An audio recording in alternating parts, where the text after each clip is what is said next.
Welcome to round three with Merfolk. We're playing against the Gabby Sparts, I think. I can't think of any other WotC coverage Gabbies. Pretty straightforward, snap keep, especially on the play.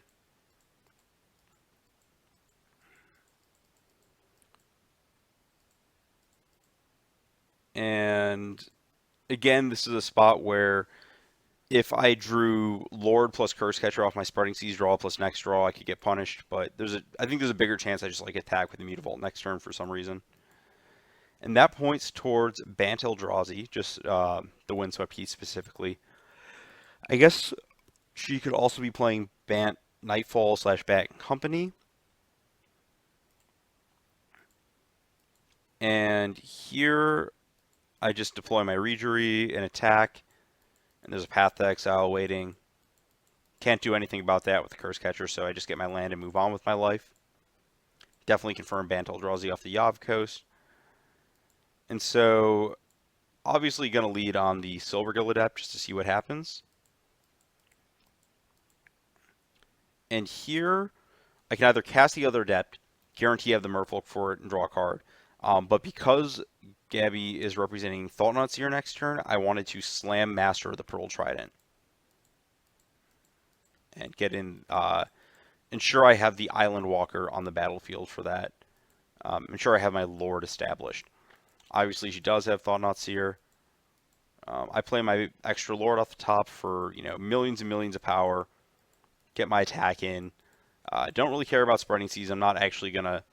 I don't think I'm cutting her off of relevant mana at this point. The things she's going to be casting that I care about are 5-drops.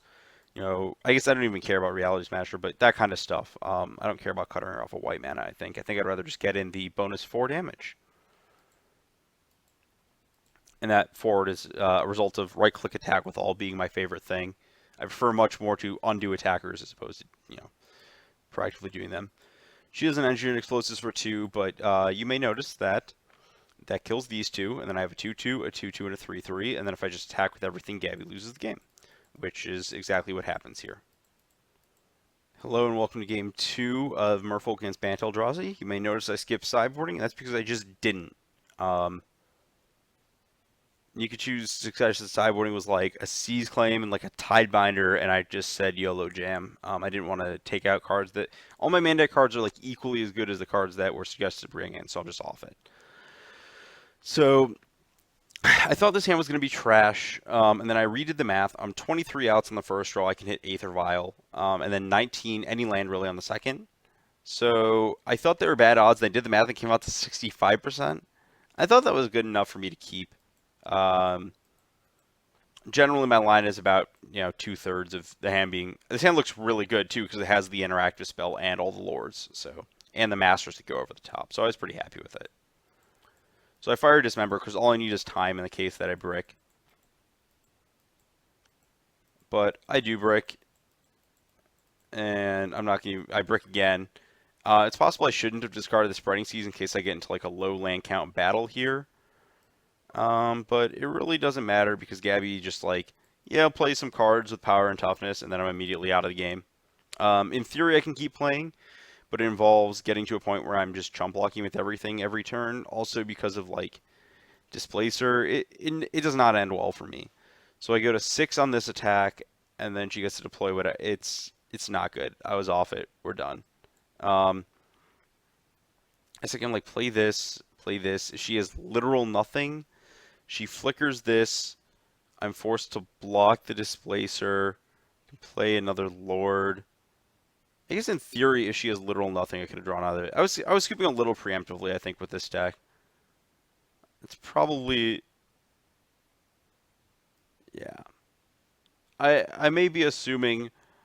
I'm used to assuming with these creature decks that the chump block situations are a lot worse than this deck, but I think this deck adds power to the board so effectively, especially with hands like this, that you can bulk up and get out of this if your opponent has literal nothing. Welcome to Game 3 against Eldrazi with Merfolk. I probably should have gone back to the sideboard and boarded in a Tiebinder once I saw the bird, because there's just this critical mass of targets to maybe one another. But I'm not entirely sure. I don't really want to be Seize Claiming either, because again, they have so many fixers. Even if she can slow roll her colorless land if she does it right. It's just not where I want to be.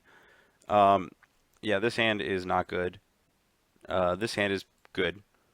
And I ship a vial to the bottom. It's not good if I draw it on two. I'm just going to cast my spells the hard way.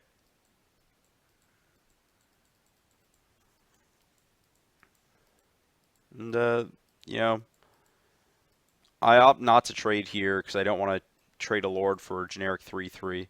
I don't think that the game's going to really reach a point where Gabby's going to be able to utilize this to start tabbing my creatures really well. She TKS's that, and I really only have one play, which is to play on my stuff. Here I'm fine trading because trading for Thought-Knot means I'm up a card. I play my Curse Catcher, play my land because she knows about it, and then all of my creatures die a horrible, horrible death, and everything is terrible, and yeah.